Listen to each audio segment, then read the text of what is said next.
Olá, pessoal. Então, nós vamos hoje tratar de um tema bem importante. Nós vamos falar sobre algo que vem crescendo muito nas empresas, um movimento que vem se tornando bastante forte, consistente dentro das companhias, mediante diversos cenários em que a nossa economia, principalmente aqui no Brasil, nossa economia, com toda essa crise, a gente vem saindo de um período de recessão, esse movimento para o mundo digital, a digitalização dos negócios, a digitalização de todos os processos para atender maior velocidade, maiores requisitos de negócio e utilizando uma cultura, uma nova cultura, um movimento chamado DevOps como uma das estratégias para se atingir esse mundo digital que para muitos é conhecido como a TI bimodal. Então hoje a gente vai explicar um pouco sobre o que é a TI bimodal, enfim, como que o DevOps, tão falado DevOps, pode nos ajudar. E o que eu vou pedir para vocês nesse momento nesse período de 1 hora que a gente vai conversar, se vocês puderem deixar o celular um pouquinho de lado, a gente vai interagir, vai ter alguns momentos de interações. Se vocês tiverem qualquer dúvida, podem mandar, por favor, no chat. Ao término da apresentação, a gente vai responder todas essas perguntas. E acho que o importante hoje é a gente compartilhar um pouco da informação que a gente vem recebendo do mercado e passar tudo isso para vocês. Em breve nós teremos outros temas que nós vamos seguir, teremos outras informações para serem compartilhadas e vamos seguir com toda a nossa formação e passagem de cultura para vocês. Então, muito obrigado pelo tempo de vocês, por focarem aqui nesse breve período. Então, vamos lá, tá bom? Obrigado.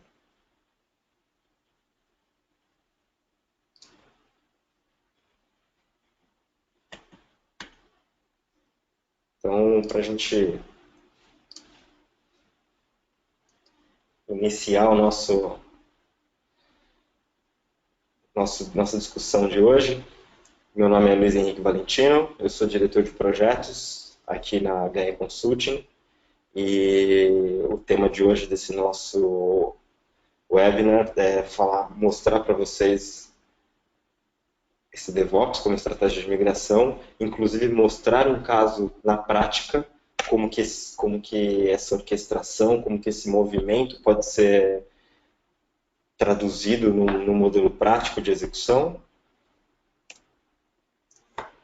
Hoje vou passar para vocês essa é a nossa agenda, então falar um pouco sobre alguns cenários e impactos desse processo todo no negócio da empresa, falar sobre TI bimodal, sobre os conceitos, não só da TI bimodal, como também de DevOps, falar sobre tipos de ferramentas, falar sobre os principais passos para se alcançar, para se iniciar essa jornada do DevOps, mostrar para vocês um caso de sucesso da VR Consulting com relação ao DevOps, que é de um cliente nosso, Santander, e depois ainda fazer uma apresentação para vocês através de um conjunto de ferramentas, como fazer todo um processo de ponta a ponta para que traduzir todo esse modelo de uma TI mais ágil, uma TI mais veloz, conseguir entregar maior valor para o negócio, conseguir fazer com que a TI seja vista não só como geradora de receita e parte importante do negócio, como também deixar de mostrar somente aquele conceito de que a TI é uma geradora de custo, ok? Bom, vamos lá. Então, como eu já disse, apresentar uma forma simples de tudo isso acontecer, né, dessa integração maior entre as áreas de desenvolvimento e operações, fazer com que elas possam trabalhar de forma mais integrada, mais prática, rápida, reduzindo o custo e aumentando o valor do negócio. Para a gente ter uma ideia de como que tudo isso se encaixa dentro do nosso dia a dia, eu vou exemplificar para vocês algo que deve ser natural no dia a dia de vocês. Tá? Quem não estiver passando por isso pode até hoje ser uma pessoa afortunada, porque na maioria das empresas esse é o cenário. Então, pensando numa área de TI, a gente vem convergindo para um número reduzido de recursos humanos. Cada vez mais as pessoas, por uma questão da crise, não estão sendo demitidas, os quadros estão sendo reduzidos. Então, existe menos braço para se fazer com que as coisas aconteçam dentro das áreas de TI. Isso é um fato que não tem como a gente esconder, e isso vem acontecendo fortemente. Um outro ponto é que a área de TI cada vez mais, embora tenha um número reduzido de recursos para fazerem a gestão, para colocarem a operação em execução, elas também devem manter o controle e ainda assim conseguir reduzir todo o risco envolvido não só na área de TI, mas como para o negócio em si, o core business da empresa. Então, além da gente ter menos braço, é conseguir, no mínimo, manter toda a qualidade, manter todo o controle e reduzir o risco para evitar incidentes, evitar novos problemas surgirem dentro do negócio. Um outro ponto crítico envolvendo a área de TI, principalmente nesse nosso cenário atual, é aumentar a previsibilidade. O que isso quer dizer? Se aumentar a previsibilidade, é a gente conseguir sempre olhar um pouquinho mais adiante do que as coisas possam acontecer, dos problemas que podem surgir ou dos gastos que eventualmente a gente possa ter no futuro. Então é conseguir fazer mais com o mesmo ou até com menos e garantir que a gente vai ter uma vida daqui alguns meses ou daqui um ano e meio, 2 anos, com a mesma estrutura, com menor número de erros, garantir que a estabilidade seja alcançada sempre. Então esse é um cenário crítico que sempre vem aumentando ao longo do tempo. E um último ponto relacionado à área de TI, eu já até falei um pouco sobre isso, é realizar tudo com um orçamento reduzido. E isso hoje em dia é natural, né? Não tem como a gente não falar que estamos em crise. E por conta dessa crise, sejam menos negócios sendo executados, uma receita menor, a gente tem que reduzir um pouco da folha, enfim, tudo isso a gente tem que executar, as mesmas ações, as mesmas atividades, porém sempre pensando em reduzir o nosso orçamento, sempre olhando para o nosso budget de uma maneira pensando em gastar um pouquinho menos ou com o mesmo budget conseguir incrementar novas funções, novas atividades. Então, olhando para esse cenário crítico de TI, acredito que pelo menos um desses pontos, hoje quem está no mercado se encaixa em algum deles ou tenha vivido alguma dessas situações no seu dia a dia. Em contrapartida, nós temos da área de negócio cada vez mais os nossos usuários, a nossa área de negócio pedindo e querendo mais funcionalidades. Não só mais funcionalidades, mas querendo uma ação mais proativa da área de tecnologia, querendo que a nossa área de sistemas desenvolva mais, querendo que a nossa área de operação faça mais rápido. Então, esse querer mais funcionalidades é natural, principalmente para conseguir realizar alguma ação antes dos nossos concorrentes, lançar um produto de forma mais rápida. Isso tudo realmente acontece, e quanto mais se quer funcionalidades, menor é o número de recursos humanos que a gente tem para conseguir atender a tudo isso. Então, é sempre um ponto contra o outro.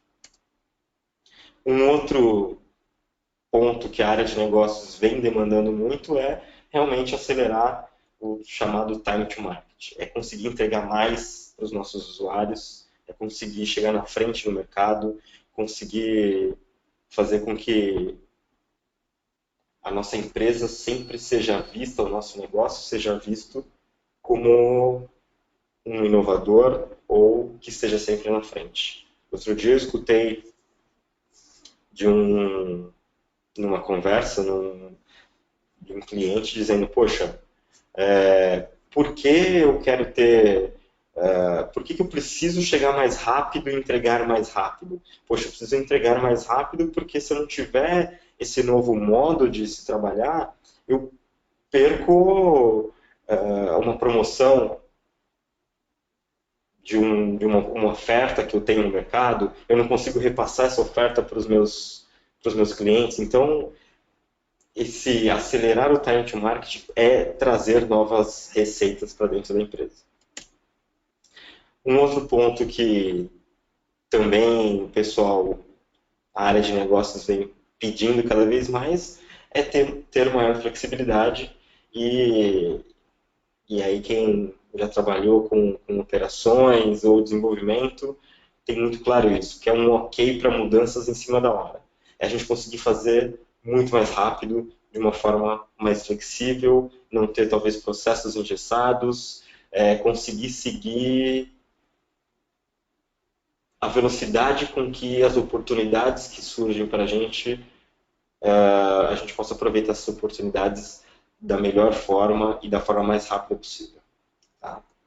E aí, um quarto ponto é que, efetivamente, a área de negócio não quer pagar nenhum centavo a mais por isso. Para a área de negócio, para a empresa como um todo, não importa se se eles estão pedindo mais, se eles estão pedindo para fazer isso de forma mais rápida, se eles estão pedindo para fazer isso de uma forma diferente. Mas, além de tudo isso, a gente ainda tem que considerar que a área de TI tem que trabalhar com um orçamento reduzido e o usuário, a área de negócio, também não quer pagar nenhum centavo a mais por isso. Então, é importante, quando a gente olha para todo esse cenário crítico, em que ponto a gente está, que momento a nossa empresa está passando ou o nosso negócio está passando, para que a gente consiga, assim, poxa, eu estou em algum desses pontos? Sim, legal. Como que a gente pode sair disso? Eu vou citar alguns exemplos para vocês, onde muitos desses cenários críticos, tanto do lado de TI quanto do lado de negócio, eles ocorreram. Isso são alguns exemplos de clientes antes de uma virada, não só para o mundo digital, mas até um pouco antes disso, para simplesmente ter uma melhoria de processos, ter uma qualidade maior em tudo que se executava dentro da área de TI, sempre olhando para gerar mais receita, reduzir custo e conseguir fazer tudo com maior velocidade. Então, o primeiro desses exemplos é um dos nossos clientes, antes de ter uma melhoria nos processos, teve uma parada de emissão de 6 horas de notas fiscais. Bom, legal. Em muitos casos, isso pode não representar muito. Só que nesse caso, essa parada de 6 horas, onde não permitia que, se não emite uma nota fiscal, um caminhão não pode sair da fábrica e consequentemente, outro caminhão não pode entrar na fábrica. Então, isso foi gerando uma situação onde formou-se uma fila de 3 quilômetros na porta da fábrica. E não preciso dizer para vocês o quanto expôs a fragilidade dessa área nessa ocasião, e além do que o prejuízo financeiro que trouxe, porque não fatura, e aí acaba atrapalhando a área fiscal, a área de logística, a área de produção, vai encavalando uma série de processos, onde simplesmente uma implantação errada no sistema acabou gerando tudo isso. Então, essa é uma das situações. Uma outra situação relevante é em relação a ferramentas digitais. Quando a gente fala hoje de um banco nada hoje praticamente é uma área de TI que movimenta dinheiro de um lado para o outro. Falar que toda operação, a maior parte da operação bancária, para não dizer, eu acho que acredito que esteja falando aí de quase 100% de toda operação bancária, é baseada em tecnologia. Então, para vocês terem uma ideia, o Internet Banking atualmente, em praticamente todos os bancos, representa 95% de toda a comunicação com o cliente. Então, quando você disponibiliza essa ferramenta de relacionamento com o seu cliente por muito tempo, você acaba gerando um custo operacional e financeiro muito alto. Seja porque você precisa habilitar outros canais de comunicação, como telefone, atendentes, enfim, o canal que seja, como você também deixa de realizar transações por esse meio. Então você deixa de gerar negócios.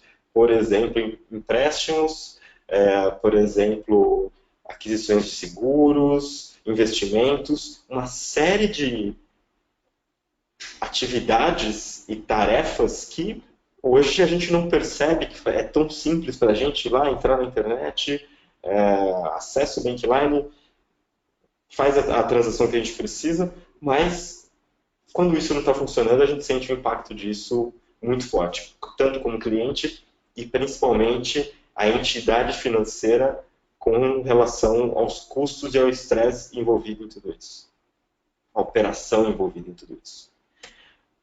Um outro cliente nosso tinha o seguinte problema: excesso de horas extras. Eles precisavam efetivamente de 14 recursos para realizar atividades de deploy, aplicação de patches no final de semana, e esse custo com hora extra, táxi, alimentação e infraestrutura é muito alto.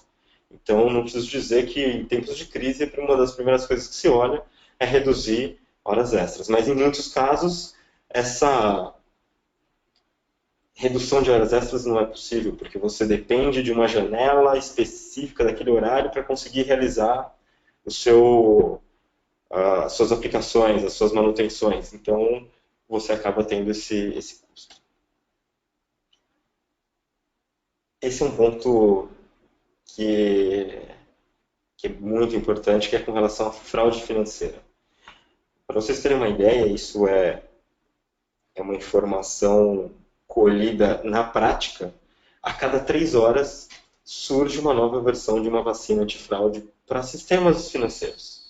Se esse processo de atualização, se esse processo de renovação do seu ambiente e cuidado do seu ambiente for realizado manualmente, você não consegue conter todos esses ataques. Porque você precisa de alguém ali o dia inteiro, de 3 em 3 horas, fazendo atualizações nos seus sistemas. E isso é humanamente impossível. Tá? Então, isso é um ponto importante e isso é um dos maiores pontos que se perde dinheiro dentro de companhias. A parte de fraudes, risco e segurança são pontos que normalmente é onde,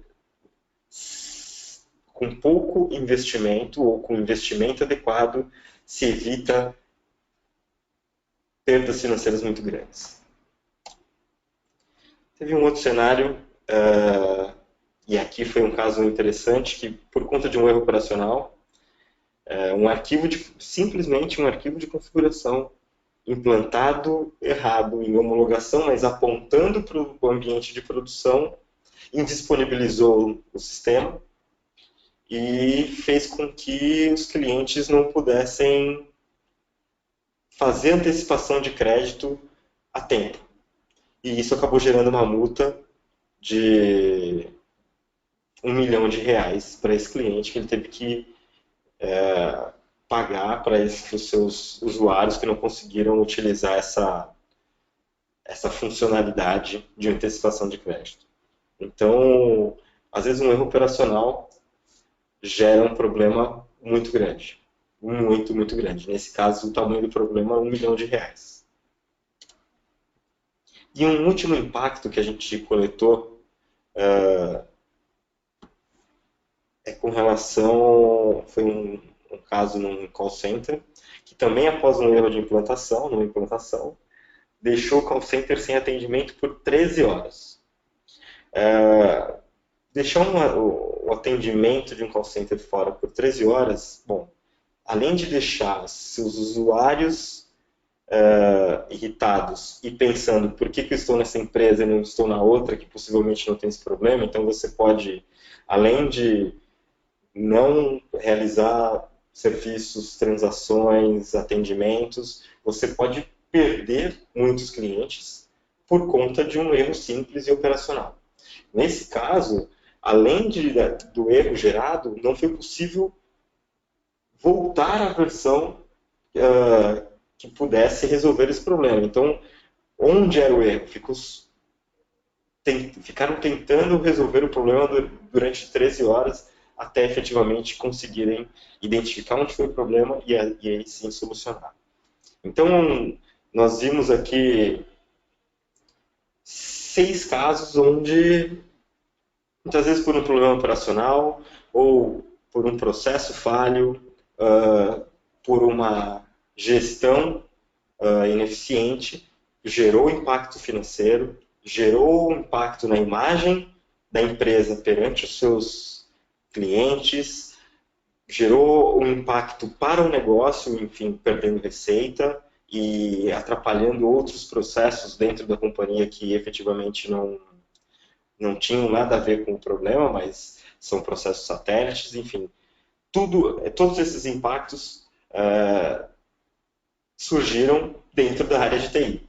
Por isso que quando a gente fala que, poxa, a área de TI ela é envolvida sim nos negócios, sim, ela tem que participar ativamente do negócio para fazer com que tudo aconteça da melhor forma. E aí vem o seguinte ponto, né? Como que a gente resolve tudo isso? Poxa, os problemas a gente sabe, os problemas estão aí, mas como que a gente resolve isso? Como que a gente olha para isso e consegue resolver? A digitalização está aí e ela está acontecendo. A primeira onda da digitalização é agora. Os negócios estão se tornando digitais. A gente olha para a maioria das pessoas, elas têm um celular na mão e esse celular está conectado a uma rede social, está conectado à internet, tem acesso ao banco, acesso a meios de pagamento e tudo isso pode ser gerado, através de tudo isso pode ser gerado negócio. Então, quando a gente fala de digitalização, não é simplesmente fazer negócios sobre uma plataforma digital, mas aproveitar a digitalização, sejam redes sociais, cloud computing, juntar todas essas forças e fazer com que isso gere nova receita. Porém, existe alguns dados aqui do Gartner, que diz o seguinte, que 51% dos CIOs não conseguem responder às oportunidades digitais a tempo. Isso quer dizer o quê? Que muitos deles não têm o perfil necessário para essa nova era da digitalização. E que até o final de 2017, o crescimento dos gastos com a digitalização no negócio será de 38% a 50% maiores do que se fazia alguns anos atrás. E aí a gente tem que fazer aquela seguinte pergunta. E aí, vocês estão prontos? A empresa de vocês está pronta? A área de vocês está pronta? Porque as organizações, as empresas, elas têm que se adaptar ou elas vão perder mercado, vão começar a perder mercado, vão começar a perder oportunidades, e aí vem uma avalanche de novas empresas, as startups mais rápidas, mais leves, com menores custos, não em todos os segmentos, e elas vão começar a crescer cada vez mais, e isso é saudável, porque isso traz uma inovação para o mercado, só que quem não estiver preparado vai acabar perdendo seu espaço. Tem uma pesquisa que foi feita para CIOs no mundo todo, e aí eu separei um comparativo para vocês, que diz o seguinte: foi feita a seguinte pergunta, para aproximadamente 1.600, não, são 600 CIOs pelo mundo todo. E a pergunta que foi feita foi a seguinte: quais são as principais barreiras que você, CIO, encara ou tem pelo seu caminho para conseguir atingir os seus objetivos? E aí falando, né, colocando essa pitada da digitalização, da TI modal, que eu vou falar para vocês agora na sequência, mas enfim, como você, CIO, se vê nesse mundo digital e quais são as principais barreiras que você tem que encarar para conseguir atingir os objetivos? E ficou empatado, tanto na América Latina como para o restante do mundo. O primeiro ponto foi falta de recursos e falta de especialistas, falta de expertise para conseguir atingir os objetivos. 22% dos CIOs responderam que a maior barreira são tanto recursos como expertise para conseguir resolver tudo isso. E aí vem de encontro com a nossa falta de preparo para esse novo mundo, ou dos nossos gestores, ou de nós gestores em relação a esse mundo digital. A gente precisa começar a se aprofundar um pouco mais em cima disso. E o segundo ponto, na América Latina, 12% responderam que os problemas eram de budgets e investimentos, e o restante do mundo, 16%, respondeu que era uma questão também de budgets e investimento. Os problemas eles estão alinhados na mesma ordem, tanto na América Latina quanto no restante do mundo, e são os mesmos, e aí o que eu posso dizer para vocês é o seguinte: essa questão da digitalização ela já vem acontecendo há um pouco mais de tempo em regiões como os Estados Unidos e alguns pontos da Europa. No Brasil, a gente está nesse processo, acredito que mais fortemente faz uns 2 ou 3 anos. Mas chegou o momento e a gente precisa começar a olhar para isso. Não tem jeito, senão a gente vai ficar para trás. Para tudo isso, qual é a solução? Uma das soluções apresentadas é a TI bimodal.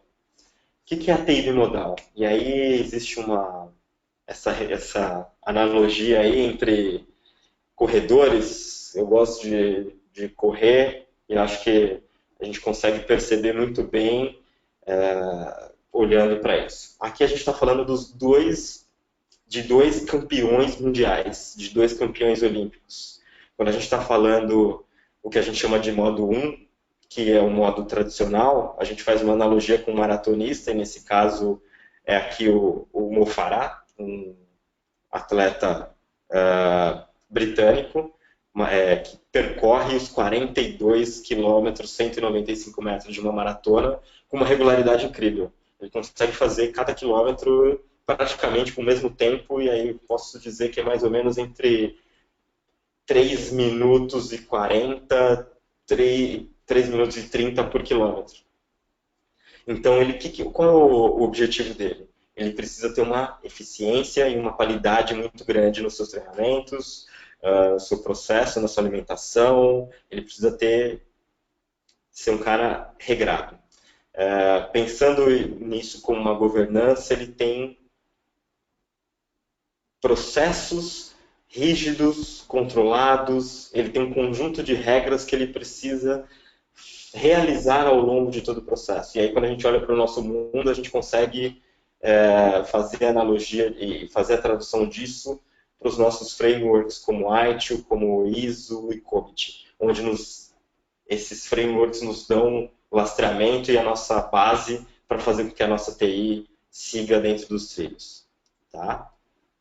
Quando a gente pensa em resultados, o que o maratonista ele busca? Ele busca uma estabilidade, como eu falei, ele corre 42 quilômetros sempre no mesmo tempo, mas ele faz isso uma vez por semana.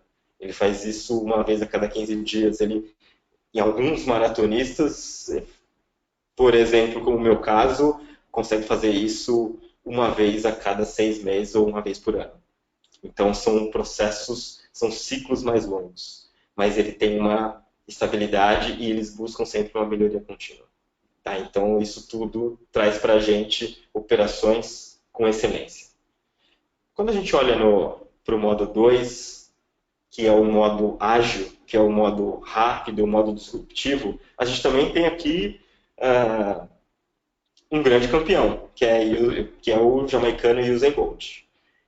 Qual a diferença entre um e outro? Qual a maior ação e a maior qualidade do Bolt? Ele é rápido, ele consegue fazer de 0 a 100 metros em 9,15, 9,20 segundos. Isso é muito rápido, ele consegue fazer isso em vários ciclos desses, ao longo do dia, ao longo da semana, ele consegue fazer no mesmo dia 5, 6, 10 vezes tiros de 100 metros. Então, olhando para a governança, o que a gente busca nisso, como a relação que a gente pode fazer? Ele é baseado em olhar as oportunidades, ver as circunstâncias e ter líderes que sejam capazes de proporcionar esse movimento, essa velocidade, esses sprints ao longo do dia. Então, o que a gente tem como resultado disso tudo é ter maior velocidade e ter um impacto muito grande no negócio, para o negócio. Então, a gente consegue atender uma oportunidade de negócio muitas vezes no mesmo dia, talvez não usando os métodos tradicionais que o modo 1 nos exija, mas de certa forma a gente vai conseguir fazer com que o nosso negócio seja atendido, a oportunidade seja atendida e com velocidade. Então, entre modo 1 e modo 2, não tem certo e errado. Os dois eles podem existir ao mesmo tempo, os dois eles vivem separadamente. O que a gente precisa ter, que é a famosa TI bimodal, é uma maneira prática de conseguir, ora, fazer as coisas no seu modo 1, fazer as coisas do modo tradicional, com excelência, com regularidade, mas algumas vezes a gente vai precisar ligar o modo 2 e atender o nosso negócio de forma muito rápida, com muita agilidade e talvez até com impacto, que isso gere um impacto muito grande para o negócio. A grande diferença, a grande sacada da TI bimodal é exatamente essa. Conseguir, como se fosse uma forma de você chavear entre o tradicional e o exploratório, entre o tradicional e o novo, entre a sua velocidade de cruzeiro e a sua velocidade rápida, para conseguir atingir necessidades de negócio distintas, mas sempre objetivando aumentar a receita, sempre objetivando fazer com que você consiga entregar mais. Esse é um grande ponto da TI bimodal. Uma das grandes formas, e uma das pontes mais sólidas e rápidas para se atingir a TI bimodal é através de um movimento chamado DevOps. Esse movimento ele surgiu aproximadamente em 2008. E aí eu quero deixar bem claro que DevOps não é uma filosofia e não é uma metodologia. Não se implanta DevOps. DevOps ele é uma mudança de cultura em pessoas, em processos, numa forma de trabalho, de se enxergar tanto a TI quanto o negócio, com objetivos em comum, para fazer com que as coisas aconteçam de forma mais rápida, com menor custo e com menor atrito. Para que esse movimento DevOps, essa jornada DevOps aconteça, que nada mais é do que fazer com que a área de desenvolvimento e operações trabalhe numa forma mais fluida, numa forma mais integrada, existem alguns meios de se promover tudo isso, seja com capacitação, com treinamento, com implantação de uma cadeia de ferramentas que dê suporte a tudo isso. De qualquer maneira, essa forma rápida de se trabalhar, essa forma mais ágil de se trabalhar, que é o DevOps, não elimina a TI tradicional. Então, poxa, mas agora eu tenho o modo 2, eu não tenho mais legado, eu jogo tudo fora. Não, seu legado existe, você vai conviver com ele. Não é porque surgiu o PC, surgiu o Unix, que o mainframe deixou de existir. Não é porque o disco SSD surgiu que não existem mais outras maneiras de se gravar informações. Para ter o novo, precisa existir o velho. E assim as coisas acontecem. Então, essa mudança de cultura, ela vem justamente para ajudar a ganhar mais velocidade, mas também para trazer maior qualidade para o nosso modelo atual de trabalho. O DevOps ele tem um dos princípios automatize tudo que for possível. Tudo que você puder automatizar e transformar isso em rotina vai ser melhor e mais rápido, mais barato e com menor risco. Tem uma estatística do Gartner que agora a gente deve estar em alguns dias aí, deve surgir a resposta para tudo isso, que existia uma expectativa que o DevOps atingiria 25% das maiores empresas globais até o início de 2017 como uma estratégia de transição para TI bimodal. Esses novos números vão surgir agora, acredito que até o final do mês a gente tenha novas estatísticas e assim que a gente tiver acesso a todas elas e conseguir, a gente vai compartilhar tudo isso com vocês. Mas é um número expressivo. A gente está falando aí vamos imaginar aqui das 2.000 grandes empresas no mundo, 25% delas estão utilizando ou utilizaram já o DevOps como uma estratégia para conseguir ter os dois modos de trabalho. Falando um pouco mais, entrando um pouco mais no detalhe do DevOps, então qual que é o principal conceito? É uma mudança, e requer efetivamente uma mudança cultural com foco numa entrega rápida de serviços de TI. E aí, para conseguir atingir essa mudança cultural, aí sim a gente pode utilizar diversas ferramentas e diversos frameworks para conseguir atingir isso. Sejam frameworks agile, sejam frameworks reduzidos de serviços de TI, como o próprio White, de uma maneira enxuta e mais reduzida.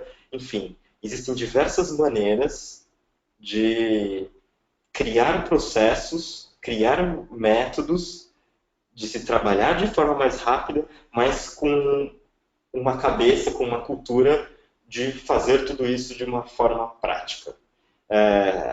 O objetivo final é fazer efetivamente que a área de desenvolvimento e que a área de operação possam ser parceiras uma da outra, e aí a gente não pode esquecer que quem faz parte disso tudo também, arquitetura, segurança da informação, área de riscos, todos, e a área de negócios principalmente, precisa estar envolvida com todo esse movimento, com toda essa transição, para fazer com que lá na frente todo esse dinamismo seja alcançado e todos tenham o mesmo objetivo, que é gerar mais receita para a empresa.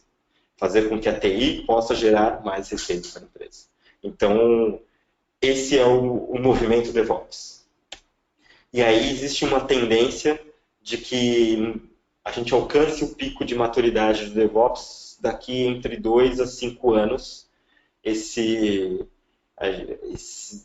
pico onde as coisas estejam acontecendo de maneira natural, seja entre 2 a 5 anos. Eu acredito que aqui no Brasil a gente esteja mais para os 5 anos, porque a gente começou um pouco mais tarde.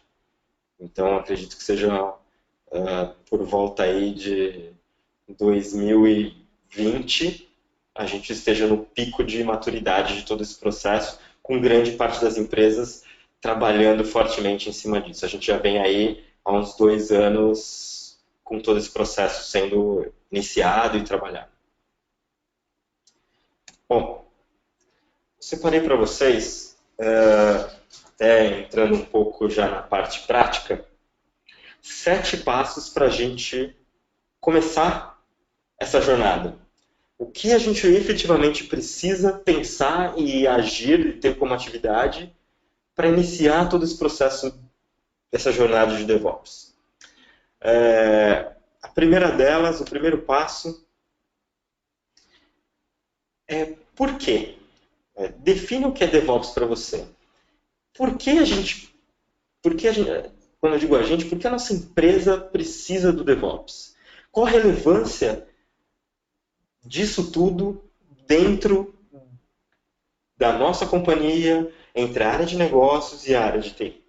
A gente precisa ter muito claro, e todos na companhia precisam estar alinhados, desde o CEO até a base, então de ponta a ponta, todos precisam ter a mesma visão do porquê está sendo realizado isso, por que DevOps é importante para a companhia e quais são os ganhos que nós vamos alcançar com essa cultura sendo absorvida por toda a empresa. Essa mensagem precisa estar muito clara e esse é um dos pontos que precisam ser muito bem pensados e muito bem trabalhados. É muito importante isso.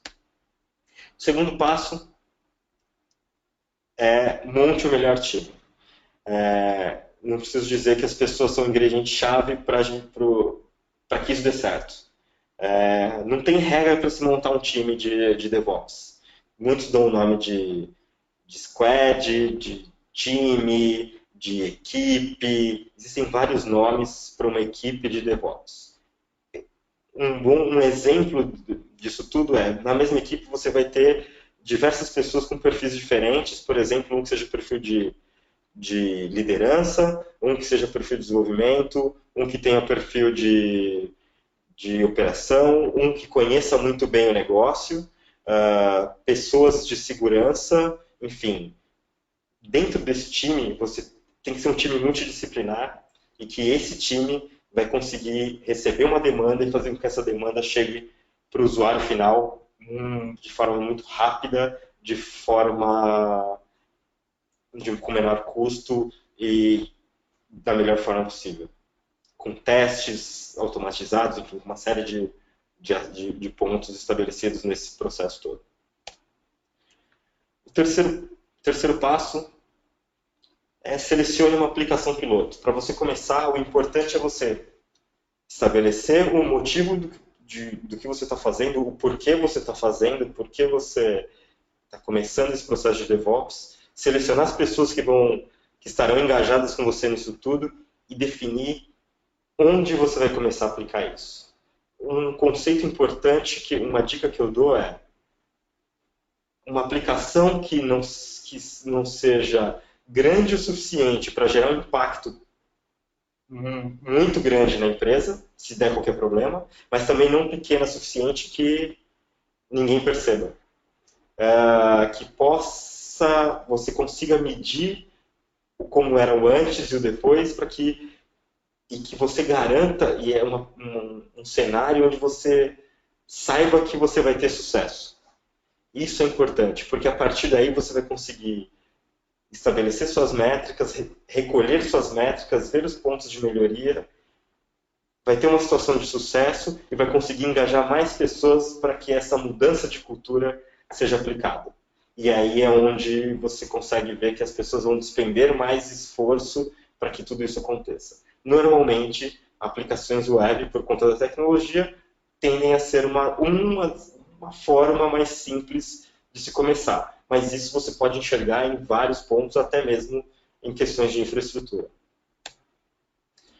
O quarto passo é você utilizar múltiplas metodologias. Como eu disse, o objetivo é o DevOps, mas não exclusivamente ele. Tá? Então você pode aplicar tudo isso, alterações no seu processo de mudança, tornar o seu processo de mudança mais ágil, seu processo de configurações e entregas obrigatoriamente deverão ser mais ágeis.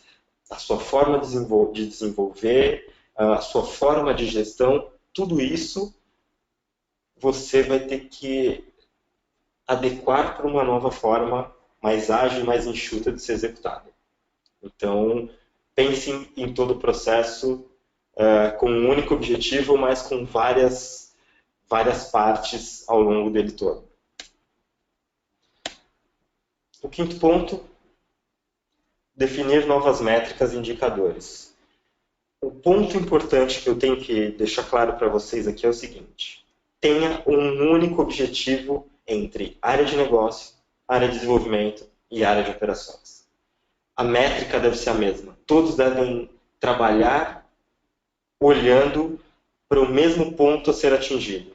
Um dos grandes problemas que a gente enxerga hoje entre as avanças e as brigas entre equipes, os chamados silos, é que cada um tem a sua métrica, cada um tem o seu objetivo.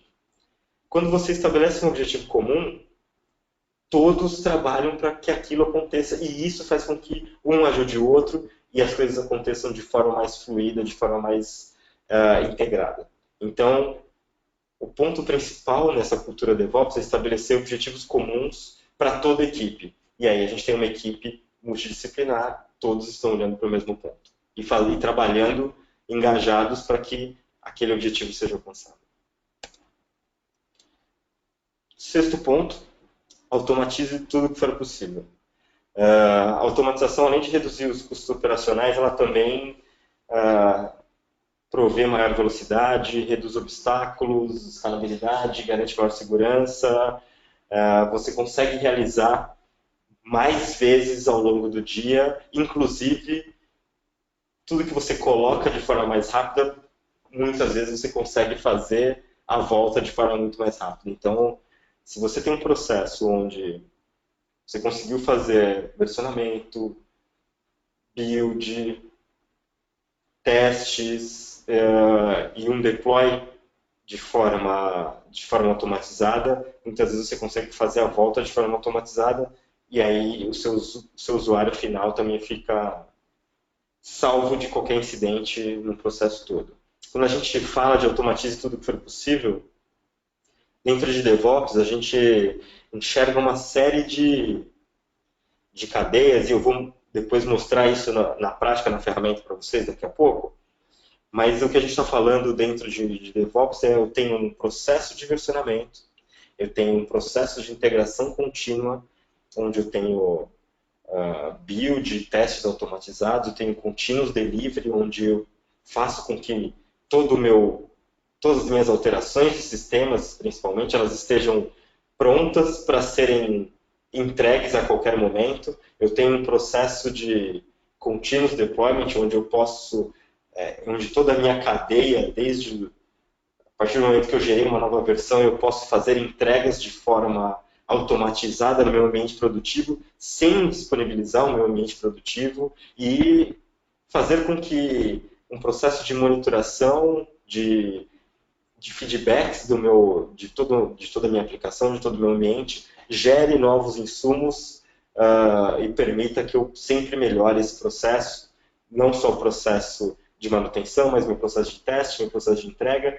e isso seja uma melhoria contínua em todo o processo. Basicamente, o DevOps ele inclui todos esses pontos. Então, quando você automatiza grande parte dessa cadeia, ou toda essa cadeia, você tem grande velocidade a ser atingida assim. E aí é onde entra ferramentas. Quando a gente fala de automação, consequentemente depois a gente fala de ferramentas. Por quê? Porque você deve considerar uma cadeia de ferramentas para conseguir atender todos esses processos.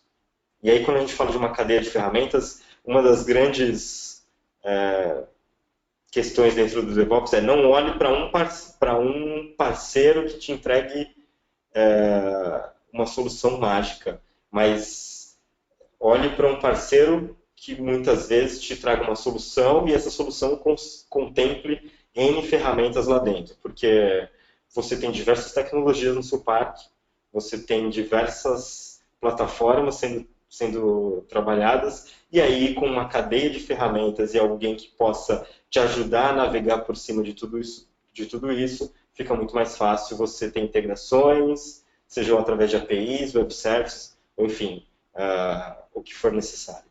Então, considere uma cadeia de ferramentas, e aí o pessoal, muitas vezes você vai buscar como toolchain, e aí existem desde ferramentas específicas para cada ponto, e aí a gente está falando de sejam ferramentas aí para cada um dos pontos que eu disse, né, de versionamento, integração contínua, continuous delivery, continuous deployment, monitoração, enfim, e até mesmo orquestração de todas essas ferramentas.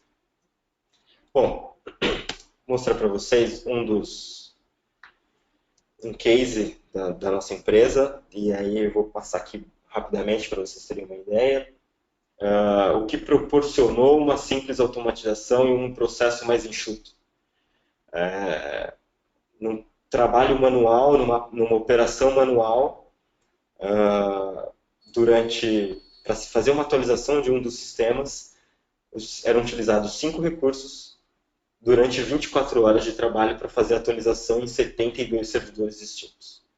Então, com a automatização, houve uma redução para um único recurso, para 28 minutos apenas para se atualizar os mesmos 72 servidores. Poxa, legal, quando a gente olha isso, são números expressivos, mas olhando no detalhe, a gente está falando que houve uma redução do esforço manual de aproximadamente 80%, e essa mesma equipe, essa mesma empresa, conseguiu entregar a mesma atualização de sistemas 30 vezes mais rápido do que fazia.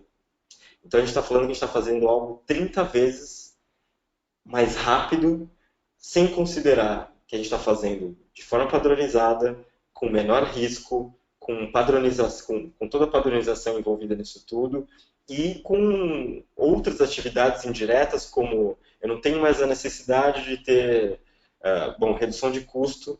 Isso também foi considerado, porque aí a gente está falando de hora extra, de ar-condicionado, de energia, uma série de fatores.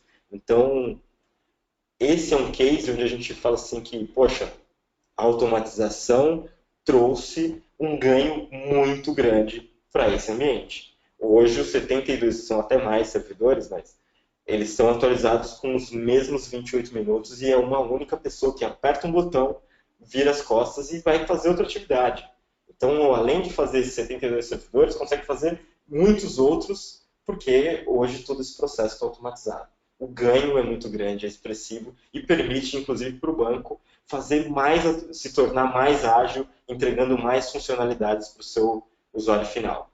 Então, o cliente Santander tem muito mais qualidade nesse ponto, é muito mais feliz quando utiliza esse sistema, porque sabe, ou pelo menos por trás de todo esse processo, tem aí atividades automatizadas, com maior qualidade, com uma estabilidade muito grande de todo esse ambiente.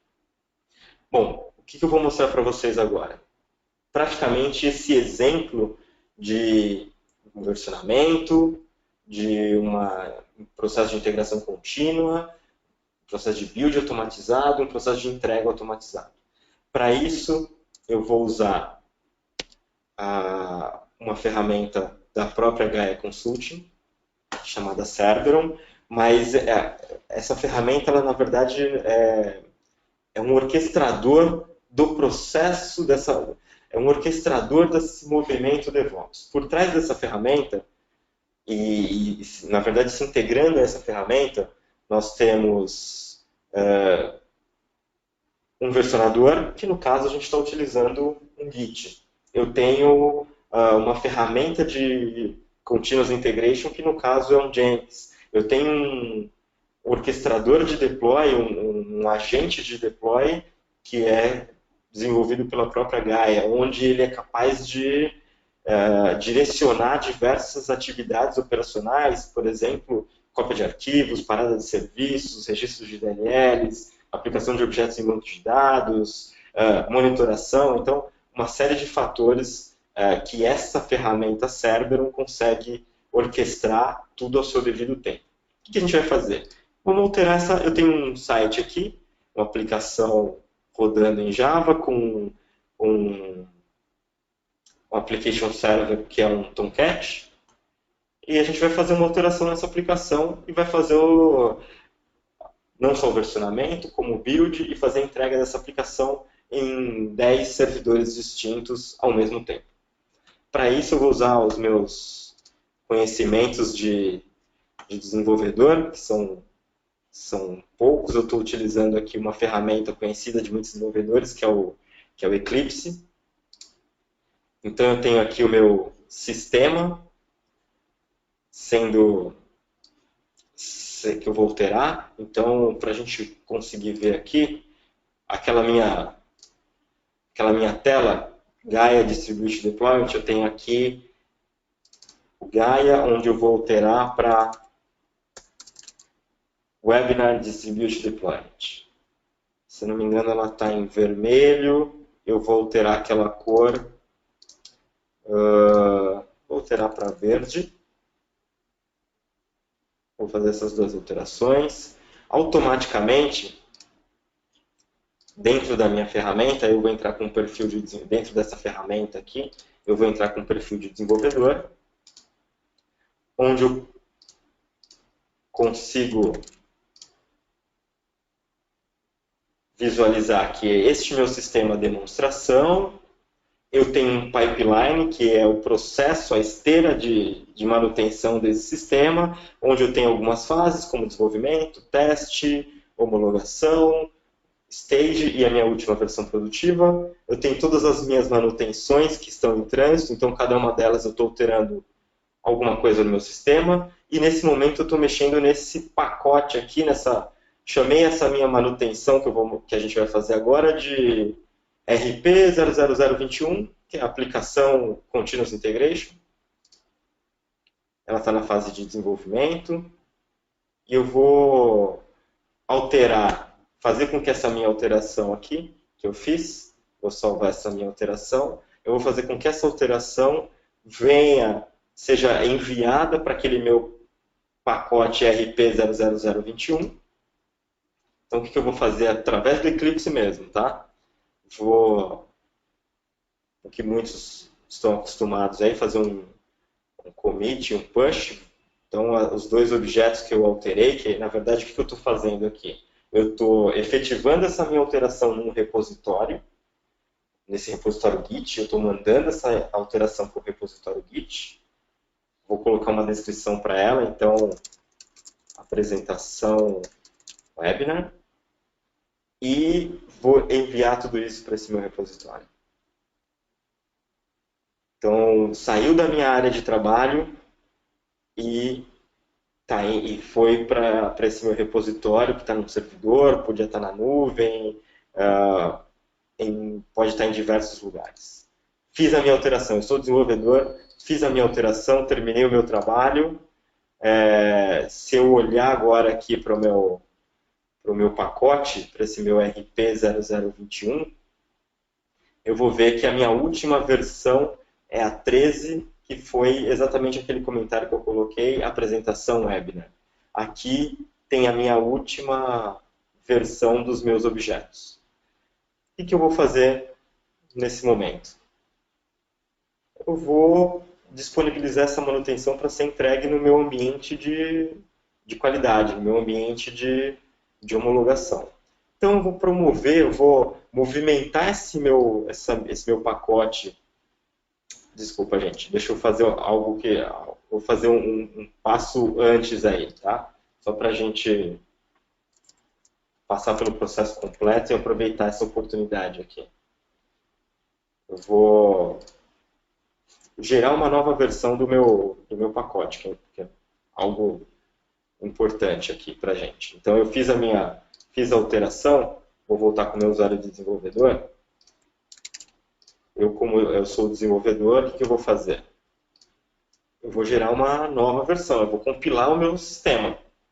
Para compilar o meu sistema, eu venho aqui, nesse caso, através do Cerberon, e não me importa qual ferramenta eu esteja integrado. Nesse caso, eu estou utilizando o Jenkins para fazer a compilação. eu vou iniciar esse processo de compilação de forma automática, então eu não preciso ser um especialista em Java para conseguir fazer uma compilação em Java. Eu simplesmente tenho que saber que eu tenho que apertar o botãozinho de compilar e aqui gerei a minha última versão, que é esse ID 9, que foi a última que a gente fez agora, meu usuário, e foi feito com sucesso. Se eu precisar, eu tenho o log de tudo que foi feito nessa minha compilação. Eu volto no meu pacote, aí sim eu tenho algo pronto para ser entregue. Então eu vou disponibilizar essa nova versão no meu ambiente de qualidade. Só que eu, desenvolvedor, não tenho, nesse meu processo, eu não tenho perfil para fazer isso. Então, aí é onde entra o time multidisciplinar. É onde entra um usuário de infraestrutura, um usuário de operação, que possa acessar que tenha direitos para se fazer entregas, para se fazer um deploy no respectivo ambiente. Também não preciso ser um especialista em Java para fazer um deploy. O que eu preciso saber? Eu preciso saber que de forma automatizada, quando eu clico aqui nesse caminhãozinho, eu vou fazer uma entrega em todos esses servidores. Então eu vou disponibilizar aquela minha nova versão dessa minha aplicação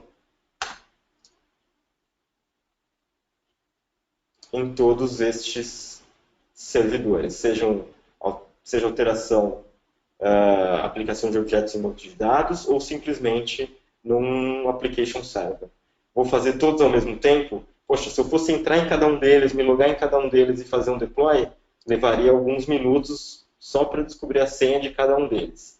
Quando eu vou fazer de forma automatizada, com um clique, eu já começo todo o processo de deploy, fiz a entrega em todos eles, gerei aqui, para a gente poder ver que eu tive um servidor que eu gerei um erro, para a gente ver que em caso de falha também a gente tem que ser avisado, e em todos os outros servidores eu fiz com sucesso.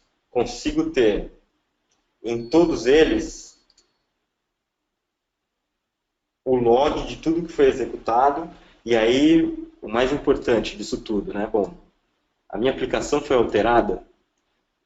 Foi. Então eu consegui alterar, fiz a minha manutenção, alterei de Gaia Distributed Deployment de vermelho para Webinar Distributed Deployment em verde.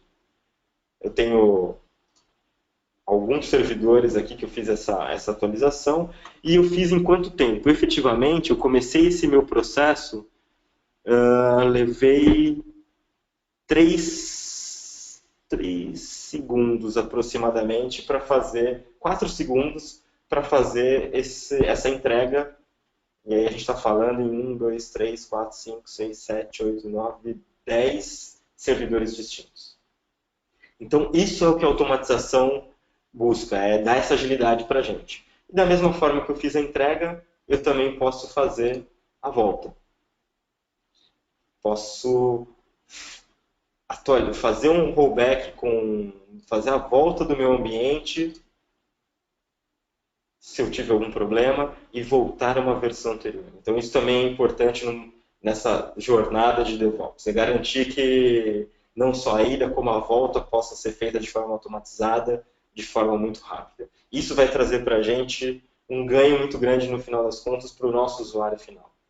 Tá? Então, acho que como principal ponto para a gente conseguir demonstrar na prática como seria esse processo todo, essa jornada de DevOps, eu acho que esse é um exemplo que nos traz, na prática, como que isso tudo pode acontecer e os ganhos que nós teríamos fazendo isso, fazendo dessa maneira e não fazendo de forma manual. Eu não sei se vocês enviaram alguma pergunta, deixa eu consultar agora aqui, se foi mandada alguma pergunta para a gente conseguir responder, mas efetivamente, deixa eu colocar aqui para vocês, esse é o nosso nosso objetivo, a ideia é justamente mostrar para vocês como todo esse processo pode ser conduzido. Tem duas questões que foram colocadas aqui. Eu vou aproveitar esse momento agora para responder para vocês e também já deixo meu e-mail para contato, se vocês precisarem de alguma coisa. Bom, o Robson Novaes fez a seguinte pergunta. Quando se fala em oportunidades digitais, o ponto de partida é a identificação dessa oportunidade proativamente ou reativamente. Qual seria o perfil do CIO necessário para essa resposta rápida?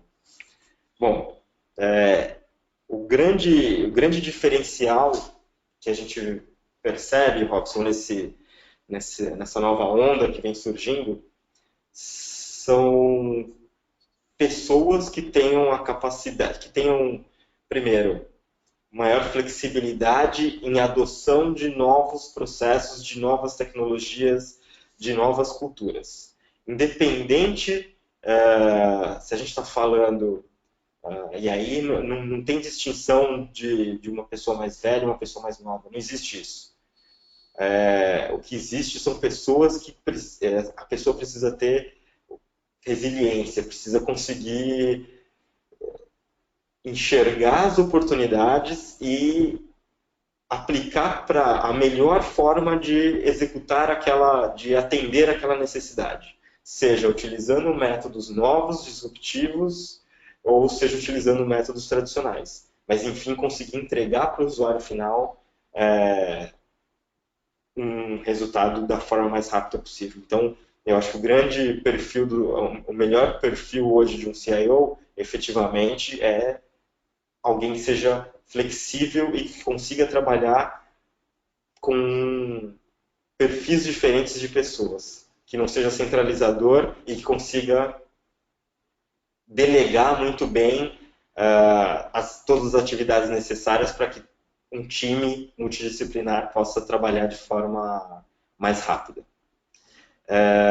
Uma outra pergunta também é no caso da tecnologia bancária. Como é a visão de agilidade quando a barreira está em alguma diretriz de algum órgão regulador, como o Bacen, por exemplo? Ótima pergunta. Para isso, para algumas coisas, efetivamente não existe modo 2. E uma dessas são órgãos regulatórios. Recentemente eu fiz um treinamento com o pessoal de uma instituição de DevOps, se não me engano, Michigan. Enfim, e aí é muito claro isso, não só no Brasil, mas em vários lugares no mundo, existem questões regulatórias em que você não consegue ultrapassar alguma barreira por conta de uma auditoria, por conta de uma rastreabilidade que tem que ser gerada. Também não quer dizer que o ágil seja frágil, tá? Isso tem que ficar muito claro. Não é porque a gente está fazendo de uma forma ágil que a gente tem que ter anarquia e fazer de qualquer jeito. Muito pelo contrário. Quanto mais ágil nós formos, com mais... e a forma correta com mais qualidade, com mais padronização, com mais controles, nós vamos executar todas essas tarefas. A automatização vai trazer isso para a gente, vai trazer rastreabilidade, vai trazer qualidade, não é porque a gente está tem que atender algo rápido que a gente vai fazer de qualquer forma. Porém, não é porque a gente tem um método ágil dentro da nossa companhia que a gente vai conseguir fazer tudo por lá. É a TI bimodal. Uma hora a gente vai usar um jeito, uma hora a gente vai utilizar outro. Uma hora a gente está no modo 1, uma hora a gente está no modo 2. E aí as oportunidades é que vão determinar que método a gente vai usar. Alguns casos regulatórios a gente precisa fazer com processos mais rígidos, com processos mais estruturados, justamente para que a gente consiga atender todos os requisitos regulatórios. Tem uma outra pergunta do Ricardo Giorgi, que é, em DevOps, como fica a questão da segurança da aplicação, uma vez que tudo é automatizado? Existe, Ricardo, uma forma que o pessoal chama... Tem dois métodos, duas vertentes. Uma delas é o HUD DevOps, que é um DevOps mais robusto, vamos colocar assim, onde cada vez mais se colocam testes dentro do processo todo, desde manutenção até entrega, justamente para que você tenha maior segurança. E existe uma vertente muito forte e que cada vez mais se caminha para isso, que é o DevSecOps. O que é o DevSecOps? É garantir que a segurança seja seguida a todo momento, seja olhada, todo o time deve ter em mente a segurança no processo, deve ter em mente a segurança da aplicação, deve ter em mente a redução de riscos em todas as suas atividades. Isso faz com que, em pequenas ações, você consiga garantir essa segurança e essa redução de riscos, e quando você olha para o processo todo, você tem um processo mais seguro. Então, o DevSecOps é um dos caminhos, é uma das melhorias, eu acho, talvez essa seja a melhor palavra, que essa cultura DevOps começou e está sendo mudada, está sendo melhorada para se chegar nisso. É sempre pensar em segurança em todos os pontos. Uma outra pergunta é, como funciona quando o DevOps utiliza funções inseguras ou exploráveis e ainda assim o processo cresce em escala e as vulnerabilidades se multiplicam em diversos setores diferentes? Esse é um tema que não é só questão de DevOps. A gente enxerga isso em todos os pontos, em aplicações, inclusive, quando a gente fala de legado. E aí é onde a gente precisa efetivamente parar. E, como eu disse, não é porque é ágil que a gente tem que tornar um processo frágil. Tem que efetivamente resolver uma série essas questões, essas inseguranças, essas vulnerabilidades. E existem 3 princípios dentro do DevOps, que o pessoal chama de... São os princípios do DevOps. Existe a primeira, a segunda e a terceira forma. A primeira forma, ela é desenvolvimento e operação. A segunda forma inclui o que a gente chama de um ciclo menor de loops de feedback. Então, você consegue, à medida que você tem erros, você faz testes e tem erros, você volta e corrige tudo isso. E a terceira forma é, através das suas falhas, através de toda a exploração e das suas tentativas, você melhorar o seu processo. Você tem que colocar em prática essas 3 formas para que você consiga diminuir essas vulnerabilidades e cada vez mais reduzir esse tipo de situação. A questão de ser em servidores diferentes, isso não influencia, porque você efetivamente vai ter, sim, uma orquestração de entrega para cada um deles. Mas você tem que usar os princípios do DevOps para conseguir reduzir isso tudo. Bom, tem uma outra pergunta do Fernando Barreira. Luiz, você pode dar mais ênfase ao passo 5, definir novas métricas? Como que funciona isso, Fernando? O grande ponto, efetivamente, é estabelecer métricas que façam sentido, que sejam relevantes a todos, a mesma métrica. Então, quando a gente fala de possíveis métricas, quando a gente está seguindo um modelo desse, poxa, quantas novas funcionalidades eu consigo entregar para o meu usuário final? E aí, a gente está falando de entregar ao usuário final, a gente está falando em desenvolver, em testar, em garantir segurança e fazer a entrega. Então, a gente envolve a área de negócio, a área de desenvolvimento, a área de negócio e a área de operações. Qual o número de incidentes para cada nova mudança que eu coloco no meu ambiente produtivo? Ou quais são o tempo de resposta que eu tenho quando eu gero um novo incidente em produção? tudo isso envolve esse time multidisciplinar.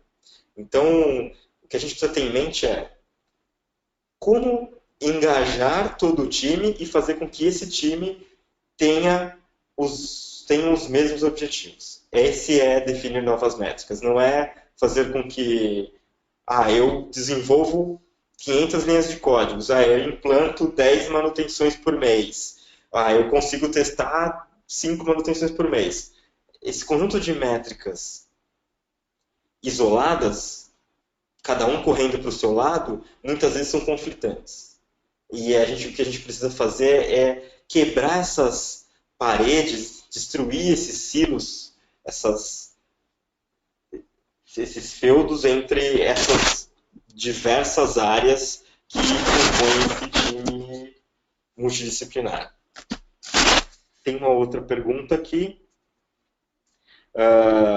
do Ricardo Jorge, que é: ok, Luiz, mas o negócio atua contra a segurança uma vez que ela engessa e cria delays de entrega das aplicações que o negócio exige. Ou seja, em minha humilde opinião, o negócio não está nem aí com relação à segurança devido à cultura dos stakeholders que só se preocupam em aumentar o faturamento. Por isso que não é uma metodologia e por isso que não é um framework. Quando eu disse no primeiro passo de começar essa jornada, Ricardo, efetivamente, quando a gente volta, deixa eu voltar aqui para a gente dar uma olhada nos passos para o DevOps. A gente precisa definir o que é DevOps para a gente. E esse o que é DevOps e por que a gente está fazendo isso vem desde lá do CEO, desde da cadeia mais alta da empresa até a base. Então, quando a gente fala de mudança de cultura, é justamente para evitar esse tipo de situação onde só se preocupa com faturamento. Sim, a gente tem que se preocupar sim com faturamento. A empresa é melhor para todos quando se fatura mais. Só que como que a gente vai sustentar o nosso crescimento, a nossa velocidade para se atingir mais faturamento? Então todos devem estar engajados justamente para fazer com que isso aconteça. Inclusive os stakeholders, porque eles fazem parte desse novo time, desse time DevOps, que é exatamente esse pessoal todo aí que deve ser colocado na mesma equipe, muitas vezes fisicamente no mesmo lugar. Isso é importante dizer. E aí a última pergunta que a gente tem aqui. Teoricamente, quanto maior o nível de QA em relação à segurança, maior o delay no delivery da aplicação. Então, é meio uma equação que não fecha, onde normalmente quem perde é o profissional de segurança contra o cara de negócio. Acho que um ponto que a gente tem que levar em consideração nesse caso é, quando a gente está falando de qualidade, quando a gente fala de teste, a gente fala de homologação, quanto maior o número de testes, maior a qualidade do que se entrega. Hoje, se você está num ciclo onde você muitas vezes testa pouco ou não testa com qualidade, consequentemente você entrega com uma qualidade menor, vamos colocar assim, o seu usuário final tende efetivamente a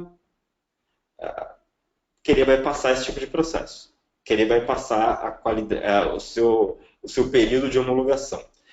Um ponto importante que a gente tem que levar em consideração é, quando você começa a incluir testes automatizados e você cada vez mais enriquece o seu loop de testes, enriquece a quantidade de testes que você faz de forma automatizada, você enriquece a qualidade dos seus testes automatizados, o tempo que você ganha para olhar para a segurança, para olhar para a qualidade, é exponencial, assim, a qualidade e a segurança aumenta muito quando você automatiza, quando você enriquece esse processo. Consequentemente, a sua entrega para o cara do negócio é bem maior e a qualidade é maior, e ele vai começar a enxergar isso, porque você vai começar a mostrar isso em números e você vai poder mostrar métricas que, por exemplo, seja a seguinte: eu quero,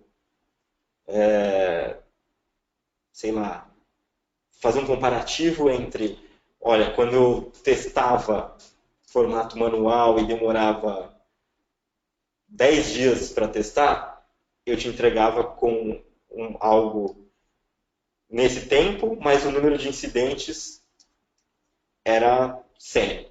Agora eu levo os mesmos 10 dias, eu faço um número muito maior de testes, ou até que eu teste por mais dias, 11, 12 dias, 13 dias, mas que eu faça um número maior de interações de teste, e hoje o número de incidentes que refletem na produção não são mais 100, são 10, são 5. Então ele vai começar a ver que a qualidade do que está sendo entregue é muito maior, e ele vai começar a se engajar junto com você nessa jornada. O que a gente não pode esquecer, um time de DevOps, ele tem dentro desse time alguém de negócio. Então ele faz parte do processo de manutenção. É uma cultura, não é simplesmente tecnologia que a gente está falando. A gente está falando de alguém de desenvolvimento, alguém de operações, alguém de negócio, alguém que lidera todo esse processo, que faz a gestão de tudo isso, e esse time junto faz uma entrega. Então, o cara da TI não está sozinho contra o cara de negócio. Todos eles estão dentro da mesma equipe, proporcionando uma única entrega. E tem mais uma pergunta, Tibor, faz tempo que a gente não se fala, Tibor. Para quem já trabalha com essa prática, como é possível manter a rastreabilidade do que foi colocado em produção, build versus release notes? Legal. Uma das formas de se controlar essa rastreabilidade é justamente você conseguir ter integração, uma cadeia de ferramentas que te proporcione de forma isolada esses dados e que integradas te gerem esse tipo de informação. Por exemplo, você tem uma ferramenta onde você controle todas as suas demandas e aí você tem processos, e a gente está falando de frameworks Agile, por exemplo, como Scrum, onde você consegue fazer esse relacionamento dessas informações. E é uma forma ágil de você controlar o que você tem de demanda, com o que você tem de desenvolvimento versus, inclusive, o que você fez em entregas em produção. Então, frameworks ágeis como esse, ou tem um framework chamado SAFe, que é um framework como se fosse um ITIL reduzido, e a gente vai fazer em breve teremos uma explanação maior sobre esses frameworks ágeis. Eles também permitem esse relacionamento demanda versus entrega. E aí você consegue manter toda essa rastreabilidade. Mas um ponto principal aí é você ter uma cadeia de ferramentas, um orquestrador que olhe para todas essas ferramentas e que você consiga ter num único ponto essa visibilidade. Isso é uma das questões importantes que eu vejo como cruciais para a gente conseguir atender e manter esse processo funcionando. Mais importante do que implementar é, depois de implementado, você conseguir manter. E para manter, efetivamente, você precisa sempre ter essa interação, esse feedback, manter vivo como se fosse um organismo. Você tem que manter vivo, você tem que ir lá, colocar a aguinha lá e fazer com que essa plantinha seja regada sempre para que ela cada vez mais possa dar bons frutos aí para a gente. Bom, pessoal, acho que as questões agora acabaram. De qualquer forma, deixo aberto para vocês meu e-mail, lhvalentino@gaia.com.br. Vocês podem também entrar no site da Gaia Consulting, www.gaia.com.br. A gente tem um blog, fica no gaia.com.br/blog, onde semanalmente a gente coloca posts sobre DevOps, sobre automatização, sobre TI modal, desenvolvimento ágil. Tem alguns e-books sobre guia rápido de DevOps, A gente vai lançar agora um novo e-book sobre ferramentas que fazem parte da cadeia de orquestração de DevOps, sobre a cadeia de DevOps. Então, a gente vai um pouco mais na prática, e para quem já entende um pouco mais, já sabe o que está querendo e está num processo um pouco mais avançado de adoção dessa cultura. Em breve a gente vai lançar esse e-book. Quem já faz parte do nosso mailing vai receber um informativo de quando esse post, de quando esse e-book for lançado. Agradeço a presença de todos, o tempo que vocês investiram para esse conhecimento. Nós vamos deixar disponível essa sessão, esse webinar, por alguns dias no nosso canal, no YouTube. Vamos disponibilizar um e-mail com essas informações e com algum material adicional que foi utilizado para gerar toda essa apresentação. Então, em breve vocês devem receber um e-mail com informações do link para visualizar, para ver toda essa apresentação novamente, todas as questões que foram levantadas e também com algumas outras informações adicionais. Mais uma vez, obrigado e estamos à disposição para o que vocês precisarem, o que a gente puder ajudar em relação a todo esse processo, essa cultura nova que o pessoal vem implementando, conte com a gente. Valeu, muito obrigado.